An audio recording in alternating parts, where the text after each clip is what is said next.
ମୁଁ ଆଜି ଆପଣଙ୍କ ସହିତ ସେୟାର କରିଛି ଦହି ପଖାଳ ରେସିପି। ଇଏ ବହୁତ ସୁନ୍ଦର, ବହୁତ ଟେଷ୍ଟି ରହିବ। ଗଣ୍ଡେ ଖାଇ ମୁନ୍ଦେ ପିଇଲେ ପେଟ ଆତ୍ମା ମନ ଶାନ୍ତି ହେଇଯାଏ।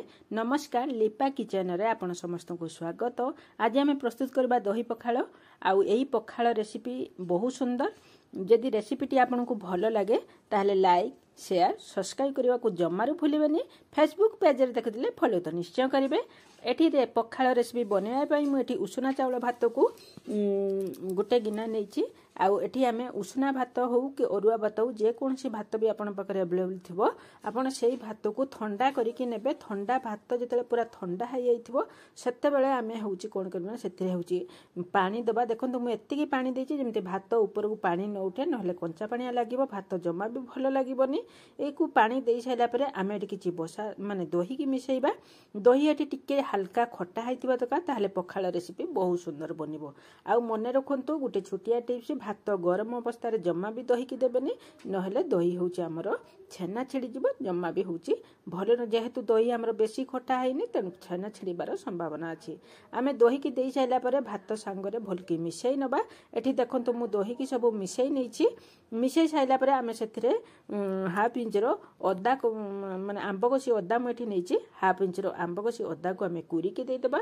ଆପଣ ଚାହିଁଲେ ଏଠି ଛେଚିକି ମଧ୍ୟ ଦେଇପାରିବେ, ବହୁତ ସୁନ୍ଦର ଲାଗିବ। ଆଉ ଆମ୍ବ କଷି ଅଦାର ବାସ୍ନା ବହୁତ ବଢ଼ିଆ, ଆଉ ପଖାଳର ସ୍ୱାଦ ମଧ୍ୟ ଏକଦମ ବଢ଼ିଆ ରଖୁଛି। ଆପଣ କେବେ ପଖାଳ ଭାତରେ ଆମ୍ବ, ମାନେ କଷି ଆମ୍ବର ଲସିକି ପକେଇକି ଖାଇଛନ୍ତି ନା? ସେଇଭଳିଆ ଟେଷ୍ଟ ଏକଦମ ପୁରା ଆସିଯିବ। ଇଏ ବହୁତ ସୁନ୍ଦର ରହିବ। ଏଠି ଦେଖନ୍ତୁ ମୁଁ ଅଦାକୁ କୁରି ନେଇ ସାରିଲା ପରେ, ଆମ୍ବ କଷି ଅଦାକୁ କୁରି ନେଇ ସାରିଲା ପରେ କିଛି ଧଣିଆ ପତ୍ରକୁ ଆମେ ଏଠି କାଟିକି ଦେବା, ଟିକେ ଭଲ ଲାଗିବ। ଆଉ ଏଠି ଅଳ୍ପ ମାନେ ଧଳା ଲୁଣ ଦେବା, ଆଉ ଅଳ୍ପ କଳା ଲୁଣ ଦେବା। ଧଳା ଲୁଣ ଆଉ କଳା ଲୁଣ ମିଶାଇକି ଦେବା, ଟେଷ୍ଟ ବହୁତ ବଢ଼ିଆ ଆସିବ। ଦେଖନ୍ତୁ ଏଠି ମୁଁ ଲୁଣ ଦେଇ ସାରିଲା ପରେ ଗୋଟେ ପ୍ୟାନ୍ ବସାଇ ନେଇଛି। ଆଉ ସେଥିରେ ଅଧା ଚାମଚରୁ ଗୋଟେ ଚାମଚ, ଛୋଟ ଚାମଚରେ ଗୋଟେ ଚାମଚ ତେଲ ଦେଇଦେବା। ତେଲ ଦେଇକି ଅଧା ଚାମଚରୁ ଟିକେ କମ୍ ଦେଇଦେବା କଳା ସୂର୍ଯ, ଅଧା ଚାମଚରୁ ଟିକେ କମ୍ ଦେଇଦେବା ଗୋଟା ଜିରା, କିଛି ଭୁସୁଙ୍ଗା ପତ୍ର, ଆଉ ଦୁଇଟା ଦେଇଦେବା ଆମେ ଶୁଖିଲା ଲଙ୍କା। ଆମେ ଟିକେ ଗୋଟେ କଞ୍ଚା ଲଙ୍କାକୁ ଏମିତି କଟ୍ ଲଗେଇକି ଦେବା, ଯେଉଁଦ୍ୱାରା କି ଲଙ୍କା ହେଉଛି ଆଉ ଫାଟିବନି କି ମଞ୍ଜି ଉପରେ ପଡ଼ିବନି। ସେଥିପାଇଁ ମୁଁ ଏଠି ଲଙ୍କାକୁ କଟ୍ କରିକି ଦେଇଦେଇଛି। ଆଉ ଏସବୁ ଦେଇ ସାରିଲା ପରେ ଗ୍ୟାସ୍ର ଫ୍ଲେମ୍ ଏକଦମ ପୁରା ଆମେ ଲୋ ରଖିଛେ, କାହିଁକି ନା ହେଉଛି ନହେଲେ ଏସବୁ ପୋଡ଼ିଯିବ, ଯଦି ସ୍ୱାଦ ଆମର ଭଲ ଆସିବନି। ତେଣୁ ଗ୍ୟାସ୍ର ମୂଳରୁ ହିଁ ଆପଣ ଗ୍ୟାସ୍ର ଫ୍ଲେମ୍କୁ ଲୋ ରଖିଥିବେ। ଏଠି ମୁଁ ହେଉଛି ଗୋଟେ ପିଞ୍ଚରୁ 2 ପିଞ୍ଚ ଦେଇଦେଇଛି ସ୍ୱାଦ ମାନେ ହେଙ୍ଗୁ, ସ୍ୱାଦଟାକୁ ବହୁତ ବଢ଼ିଆ ମାନେ ଆସିବ, ଆଉ ଟେଷ୍ଟ ମଧ୍ୟ ବଢ଼ିଯିବ। ଏଠି ସବୁକୁ ଦେଇ ସାରିଲା ପରେ ଆମେ କେବଳ 20-30 ସେକେଣ୍ଡ ଖଣ୍ଡେ ଟିକେ ଫ୍ରାଏ କରିବା। ଏକୁ ଫ୍ରାଏ କରିକି ଆମେ ଯେଉଁ ପଖାଳକୁ ରଖିଛନ୍ତି ତା ଭିତରେ এই ଛୁଙ୍କଟାକୁ ଆମେ ଆଡ୍ କରିନେବା। ଛୁଙ୍କ ଦେଇ ସାରିଲା ପରେ ଆମେ ଏକୁ ଭଲକି ମିଶାଇ ନେବା। ଦେଖନ୍ତୁ ମୁଁ ଏଠି ସବୁ ଭଲକି ମିଶାଇ ନେଇଛି। ନିଶ୍ଚିତ ଭାବେ এই ରେସିପିକୁ এই ଖରା ଦିନରେ ଘରେ ନିଶ୍ଚିତ ଭାବେ ଥରେ ଟ୍ରାଏ କରନ୍ତୁ।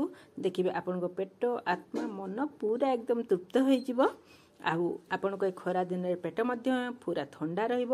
ଆମେ ଯେଉଁ ଆଉ ରେଷ୍ଟ ଦହି ରଖିଥିଲେ ତା ଉପରେ ଏମିତି ଟିକେ ଟିକେ ଦେଇଦେବା, ଯେଉଁଦ୍ୱାରା କି ପଖାଳ ଏକଦମ ଉପରୁ ବହୁତ ସୁନ୍ଦର ଲାଗିବ, ଆଉ ବହୁତ ଟେଷ୍ଟ ମଧ୍ୟ ଲାଗିବ। ଆପଣଙ୍କୁ ଏ ରେସିପିଟି କେମିତି ଲାଗିଲା ମୋତେ କମେଣ୍ଟ ନିଶ୍ଚୟ ଜଣାଇବେ। ଆଉ ଏମିତି ଘରେ ନିଶ୍ଚିତ ଭାବେ ଥରେ ବନେଇବେ। ଆଉ ଭଲ ଲାଗିଥିଲେ ଲାଇକ୍, ସେୟାର, ସବସ୍କ୍ରାଇବ୍ କରିବାକୁ ଜମାରୁ ଭୁଲିବେନି। ସାଙ୍ଗସାଥି ସମସ୍ତଙ୍କ ସହିତ ଏହାକୁ ସେୟାର କରନ୍ତୁ। ରହିଲି, ପୁଣି ଦେଖାବା ଆଉ ଏକ ନୂଆ ଭିଡ଼ିଓରେ ନୂଆ ଟ୍ରିକ୍ ସହିତ। ବାଏ, ଜୟ ଜଗନ୍ନାଥ।